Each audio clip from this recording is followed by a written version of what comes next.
Hay un número que los bancos nunca ponen en el folleto: 3.500 euros netos al mes. Ese es el ingreso mínimo real que necesitas para que un banco español te apruebe una hipoteca sobre una vivienda de 300.000 euros, siguiendo el criterio de esfuerzo máximo del 30% que establece el Banco de España como referencia para la concesión hipotecaria, no el sueldo que tus padres tenían cuando compraron su primer piso.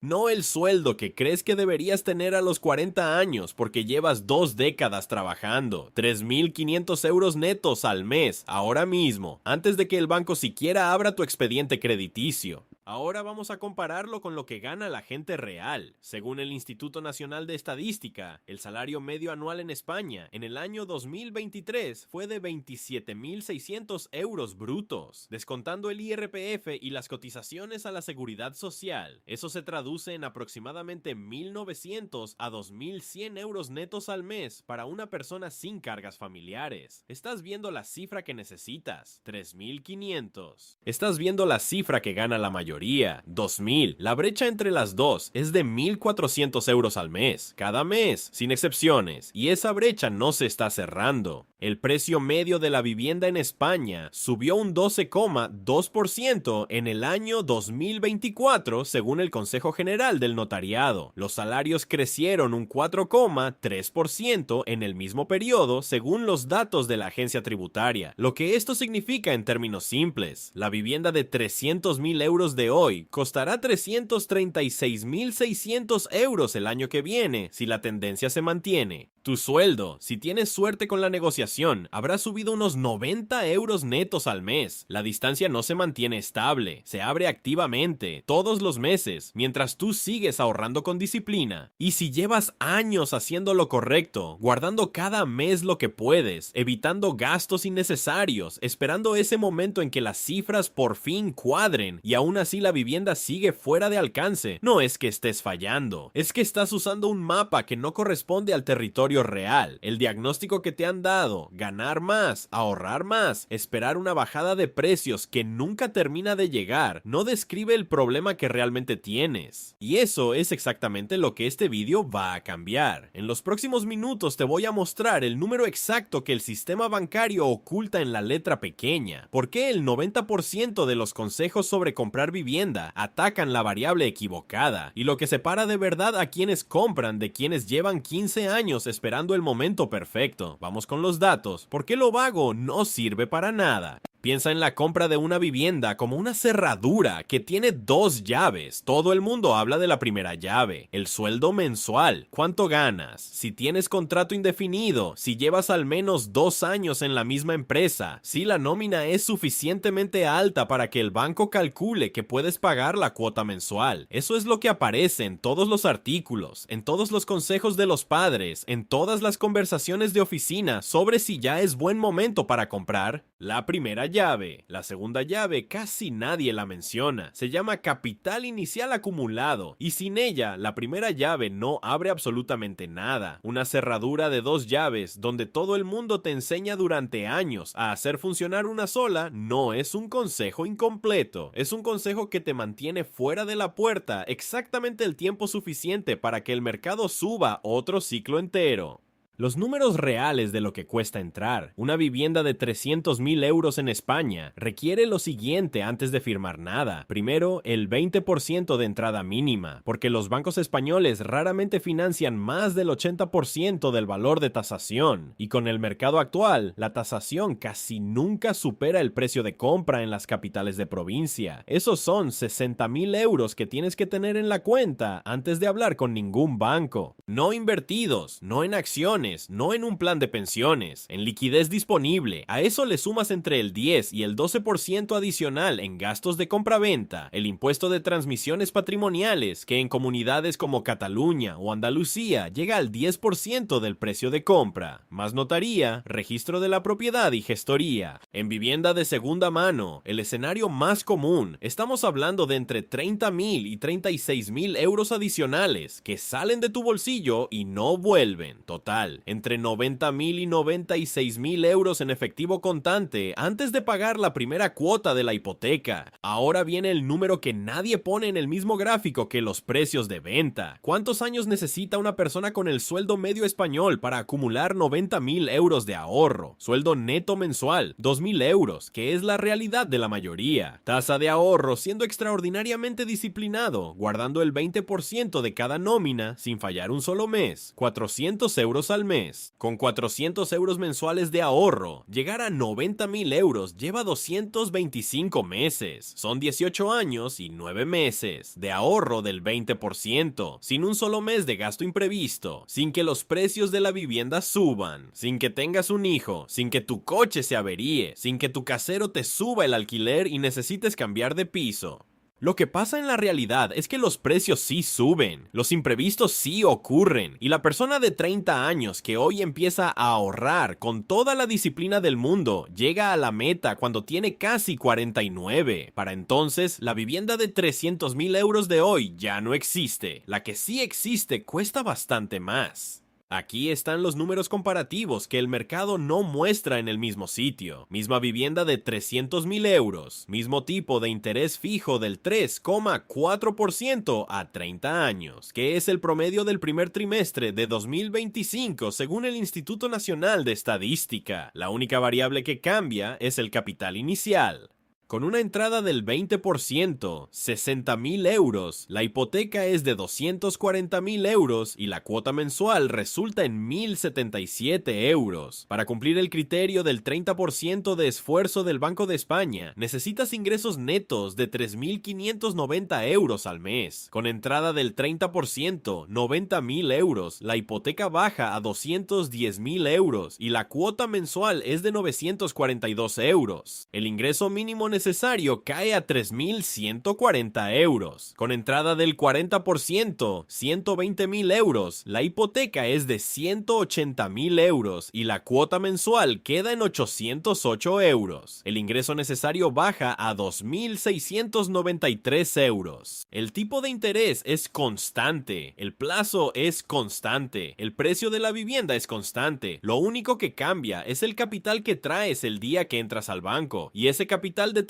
no solo si te aprueban o no, sino cuántos euros de tu sueldo quedan libres cada mes para el resto de tu vida. Ahora baja en la misma tabla, pero con un sueldo de 2.500 euros netos, que es el ingreso real de muchos trabajadores de entre 38 y 45 años con trayectoria profesional decente. Con 20% de entrada, la cuota de 1.077 euros representa el 43% del sueldo. Ningún banco en España concede esa hipoteca. No importa cuántos años lleves trabajando, no importa que nunca hayas fallado un pago de nada en tu vida. El sistema dice no automáticamente porque el algoritmo de riesgo cierra el expediente antes de que nadie lo lea. El mismo sueldo de 2.500 euros con 40% de entrada, 120.000 euros. La cuota baja a 808 euros. Porcentaje del sueldo, 32%. El banco dice sí. Mismo sueldo, mismo banco, misma vivienda, resultado completamente diferente. El sistema no rechazó a esa persona por lo que gana hoy, la rechazó o la aprobó en función del capital que acumuló en los 10 años anteriores. Y esa es exactamente la pieza que falta en el 90% de los consejos que has leído o escuchado sobre comprar vivienda en España. Todo el mundo te ha dicho que el camino hacia la vivienda es un problema de ingresos, ganar más, conseguir un ascenso, buscar otro trabajo, y eso no es completamente falso, pero es el diagnóstico equivocado para la situación real que tiene la mayoría de las personas de entre 35 y 50 años en España ahora mismo, porque en el mercado actual, lo que determina si compras en los próximos 3 años no es principalmente cuánto ganas el mes que firmas, es cuánto capital acumulaste en los 10 años anteriores a ese momento, y eso cambia completamente qué palancas tienes que mover. No la misma palanca más fuerte, palancas distintas, con resultados distintos, en plazos que sí son alcanzables. En el siguiente bloque te voy a mostrar el error más caro que cometen sistemáticamente las personas que llevan años esperando para comprar.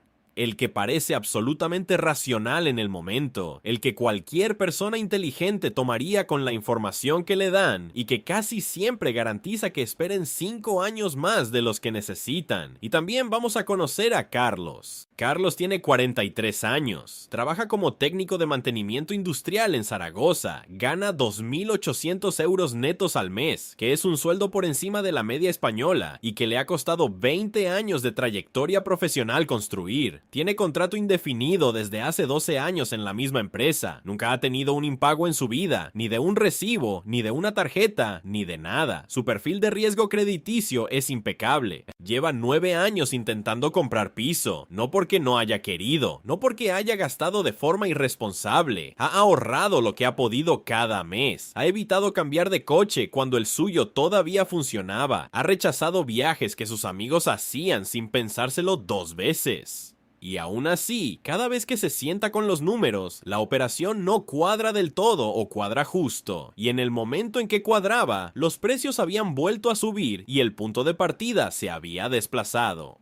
Carlos no está haciendo nada mal. Carlos está aplicando el diagnóstico equivocado a un problema que tiene otra causa, y ese es exactamente el error más caro que existe en el proceso de compra de vivienda en España. Aquí viene el antidiagnóstico, y voy a probarlo con números, porque este tipo de argumento no funciona sin ellos. El diagnóstico que Carlos y probablemente tú tenéis sobre vuestro problema es este: no tengo suficiente dinero ahorrado todavía, necesito seguir ahorrando hasta llegar a la cantidad que exige el banco. La solución lógica que se deriva de ese diagnóstico es: sigo alquilando, sigo ahorrando, espero a tener el capital necesario, entonces compro. El problema real no es la cantidad absoluta que tienes ahorrada. El problema real es la velocidad a la que el precio de la vivienda crece comparado con la velocidad a la que tú puedes ahorrar. Y esas dos velocidades ahora mismo en España no están corriendo en la misma dirección. Vamos a poner números exactos sobre la mesa. Carlos tiene 43 años. Ha ahorrado durante los últimos 9 años con disciplina real. Tiene actualmente 42.000 euros en una cuenta de ahorro que le da un interés del 2,5%, porque eso fue lo mejor que encontró cuando abrió la cuenta y nunca lo ha revisado. Cada mes guarda 350 euros. El piso que quiere comprar costaba 280.000 euros cuando empezó a buscarlo. Hoy cuesta 320.000 euros. Calcula que en 3 años más tendrá los 60.000 euros de entrada que necesitaría para un piso de esa franja de precio.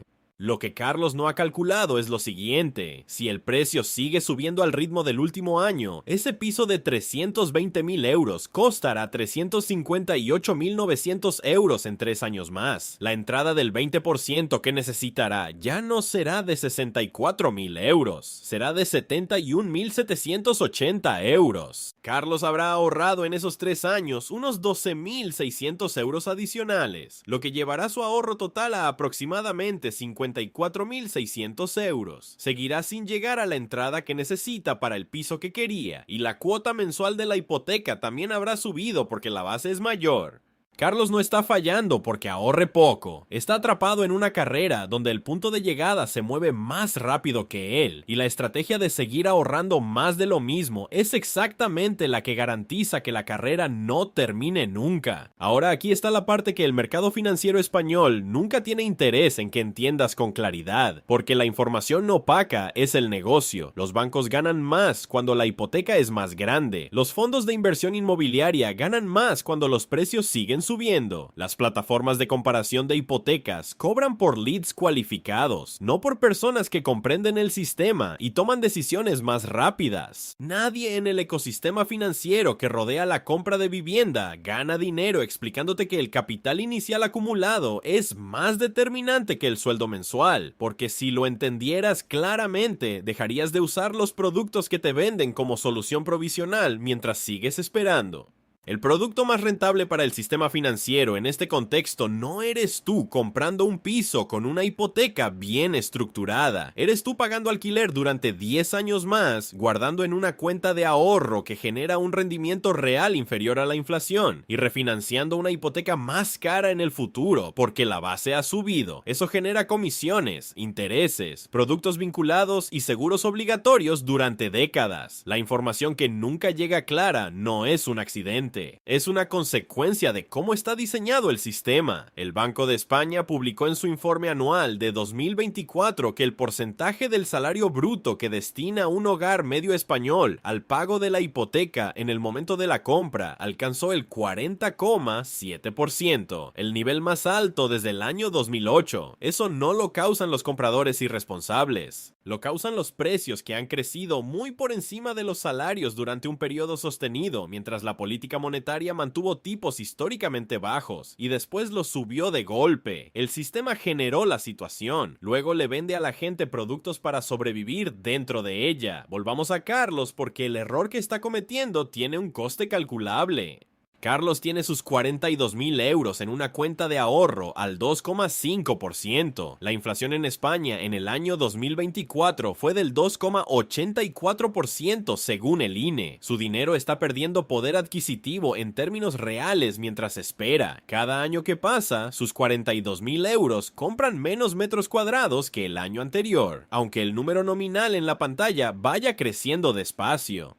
Aquí está la diferencia entre lo que Carlos está haciendo y lo que podría estar haciendo con el mismo dinero y el mismo esfuerzo mensual. Si Carlos hubiera colocado ese ahorro en un fondo indexado al IBEX o al MSCI Europe hace 5 años con el mismo disciplinado aporte mensual, teniendo en cuenta que el MSCI World ha tenido una rentabilidad media anual del 9,8% en la última década según datos de MSCI Inc., pues su capital hoy sería aproximadamente 68.000 euros en lugar de 42.000. Seguiría sin llegar al objetivo, pero la brecha sería 26.000 euros menor. Y los próximos 3 años de crecimiento sobre una base de 68.000 versus 42.000 son matemáticamente diferentes. No estoy recomendando que pongas el dinero de la entrada en productos con alta volatilidad si el horizonte de compra es corto. Eso sería un riesgo real y mal calibrado. Lo que digo es que el diagnóstico incorrecto, el que dice que el único problema es cuánto ahorras cada mes, te llevó a colocar el dinero donde menos crece durante los años en que más necesitabas que creciera, la herramienta equivocada para el trabajo que tenías. El segundo error de Carlos, y este es más silencioso y más caro, es que lleva 9 años pagando alquiler como coste puro mientras ahorra para comprar.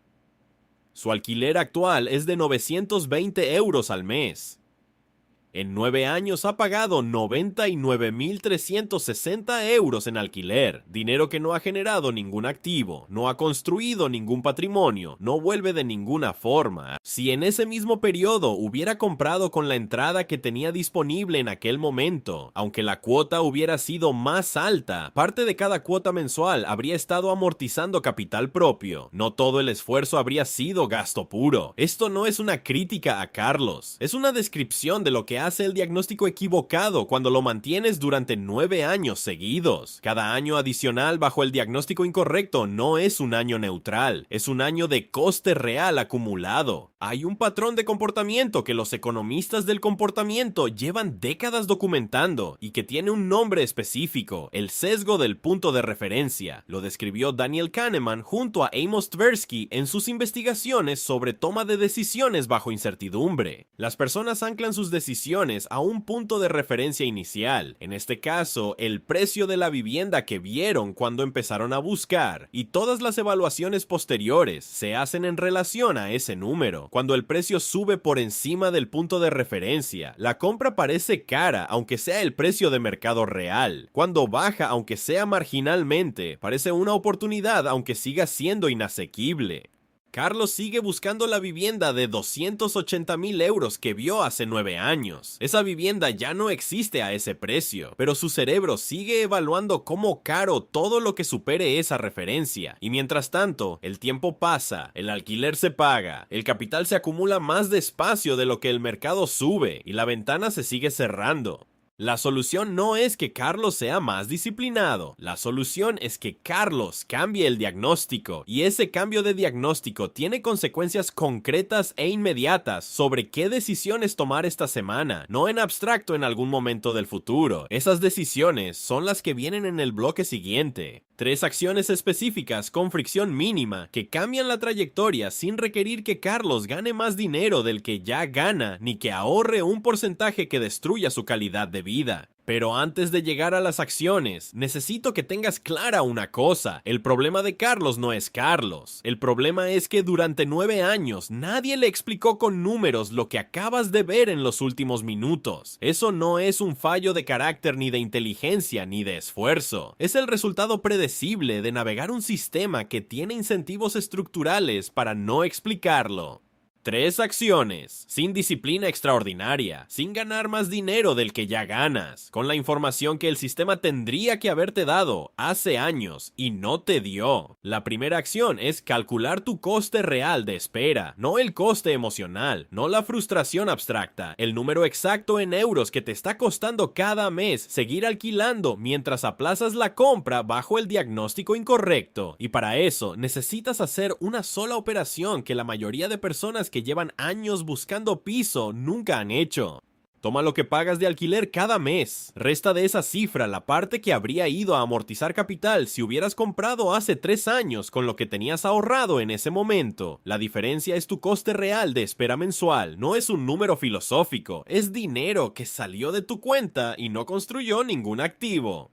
En el caso de Carlos, con 920 euros de alquiler mensual y una hipoteca que en 2016 habría tenido una cuota de aproximadamente 850 euros sobre un piso de 260.000 euros, con la entrada que entonces tenía disponible, la diferencia mensual entre gasto puro en alquiler y cuota hipotecaria habría sido de 70 euros. Pero esos 70 euros no son la cifra relevante. La cifra relevante es que en 9 años Carlos ha pagado 99.000 euros en alquiler. Con una hipoteca en ese mismo periodo, aproximadamente 32.000 euros de esas cuotas habrían amortizado capital propio. Carlos no solo ha pagado más, ha perdido la oportunidad de construir 32.000 euros de patrimonio, y el piso que habría comprado entonces vale hoy 40.000 euros más de lo que habría pagado por él. Haz ese cálculo para tu situación específica con los números reales de tu mercado local. Usa el precio medio de la vivienda en tu ciudad hace 3 años, disponible en el portal del Ministerio de Vivienda y Agenda Urbana, y el tipo de interés que había en ese momento según los datos históricos del Banco de España. El resultado cambia completamente cómo percibes el coste de seguir esperando. La espera no es gratis, tiene un precio mensual calculable. Y ponerle número es lo que convierte una decisión vaga en una urgencia real con fecha. La segunda acción es descubrir si realmente necesitas el 20% de entrada o si hay una vía que nadie en el banco te ha explicado proactivamente porque no les genera comisión. En mayo de 2023, el gobierno de España lanzó el aval del Instituto de Crédito Oficial, conocido como el aval ISO, específicamente para jóvenes menores de 35 años y familias con hijos menores a cargo. Este aval cubre hasta el 20% del precio de compra, lo que permite acceder a una hipoteca del 95% del valor de tasación sin necesitar la entrada completa del 20% que exige el sistema bancario convencional. El programa tiene un límite de avales disponibles por año y en 2024 se agotó antes del cierre del ejercicio. Existe, funciona y la mayoría de las personas que cumplen los requisitos no saben que existe porque ningún banco tiene incentivo económico para explicárselo antes de que entres por la puerta. Fuera del aval ICO, 12 comunidades autónomas tienen programas propios de garantía o subvención para primera vivienda habitual que reducen el capital inicial necesario o bonifican el impuesto de transmisiones patrimoniales. La Comunidad de Madrid tiene el tipo reducido del 6% en el ITP para compradores menores de 35 años frente al tipo general del 6%, lo que en una vivienda de 300.000 euros supone un ahorro de hasta 9.000 euros en los gastos de compraventa. Andalucía tiene el tipo reducido del 3,5% para vivienda habitual de jóvenes. Cataluña tiene la deducción del 5% del precio de compra en el IRPF para vivienda habitual para menores de 32 años. La acción concreta es esta. Antes de asumir que necesitas la cantidad exacta que calculaste como capital inicial mínimo, dedica 90 minutos a buscar en la web de tu comunidad autónoma el término ayudas primera vivienda, más el año en curso, y en la web del AICO el estado actual del aval. 90 minutos, no para soñar con una solución mágica. para saber si el número real que necesitas es distinto del que llevas años usando como referencia en tu cabeza. La tercera acción es mover tu ahorro del lugar donde está al lugar donde debería estar según tu horizonte temporal real. Y esto requiere una conversación honesta contigo mismo sobre cuándo realmente vas a comprar. Si tu horizonte de compra es inferior a 18 meses, el dinero tiene que estar en productos de bajo riesgo, cuenta remunerada, fondo monetario o letras del tesoro a corto plazo. En España las letras del tesoro a 12 meses han estado rindiendo entre 3 y 3,5% en 2024 según el Tesoro Público. No es espectacular, pero es real, es líquido y no tiene el riesgo de que una corrección de mercado te reduzca el capital justo el mes que necesitas usarlo. Si tu horizonte de compra es superior a 3 años, mantener ese dinero en una cuenta de ahorro al 2,5% mientras la inflación erosiona su poder adquisitivo no es la decisión conservadora que parece, es la decisión que garantiza que llegas al objetivo con menos poder de compra real del que calculaste al inicio. En ese horizonte, parte del capital acumulado puede estar en vehículos de mayor rendimiento con perfil de riesgo moderado, no todo. No la parte que vayas a necesitar para la entrada, pero la parte que está todavía lejos del umbral de uso. El punto no es que todos deban invertir en bolsa, el punto es que mantener indefinidamente en una cuenta de ahorro de bajo rendimiento un capital cuyo único propósito es crecer hasta una cifra objetivo es aplicar la herramienta equivocada al trabajo que tienes. La herramienta correcta depende del tiempo que te quedas, y ese tiempo hay que calcularlo con honestidad, no dejarlo vago porque da vértigo concretarlo. Ahora cerramos el ciclo de Carlos porque lo dejamos en un momento incómodo y se merece un final con números reales. Carlos, 43 años, 2.800 euros netos, 42.000 euros ahorrados. Zaragoza. Cuando Carlos hizo el cálculo de su coste real de espera, descubrió que en 9 años había pagado 99.360 euros en alquiler. Cuando buscó el Avalaixio, descubrió que no cumple el requisito de edad para el programa nacional, ya que tiene más de 35 años. Pero al revisar los programas de la Comunidad de Aragón, encontró el programa de acceso a la vivienda de Aragón que incluye avales autonómicos para primera vivienda habitual sin límite de edad, con tipos de interés bonificados para rentas medias, algo que su banco nunca le había mencionado. Con ese aval autonómico, Carlos puede acceder a financiación del 90% del valor de la vivienda en lugar del 80% convencional. Eso significa que la entrada que necesita no es de 60.000 euros, sino de 30.000 euros. Carlos tiene 42.000 euros ahorrados. Tiene suficiente capital inicial ahora mismo para comprar, con margen para los gastos de compraventa. La barrera que llevaba 9 años persiguiendo no existía donde él la había calculado. Existía en el sistema de información, que nunca tuvo incentivo para explicarle que la segunda llave tenía una forma diferente a la que asumía. Carlos hizo 3 cosas en el mismo mes. Solicitó información al gobierno de Aragón sobre el programa de avales y confirmó que cumplía los requisitos de renta. Contactó a un broker hipotecario independiente, no un gestor del banco donde tiene la nómina, sino uno que trabaja con varios bancos y cobra honorarios en lugar de comisión por colocación de producto, y movió su ahorro de la cuenta al 2,5% a un fondo monetario con rentabilidad del 3,2% mientras duró el proceso, 4 meses. No ganó dinero con ese cambio, dejó de perder poder adquisitivo mientras esperaba. 8 meses después de ese momento en que entendió el diagnóstico real, Carlos firmó la escritura de una vivienda de 295.000 euros en Zaragoza. Su cuota mensual es de 948 euros, 72 euros más que su alquiler anterior. Su patrimonio neto ese día, incluyendo el valor de la vivienda menos la hipoteca pendiente, aumentó en 25.000 euros de golpe. No porque ganara más, no porque ahorrara más, porque cambió el diagnóstico.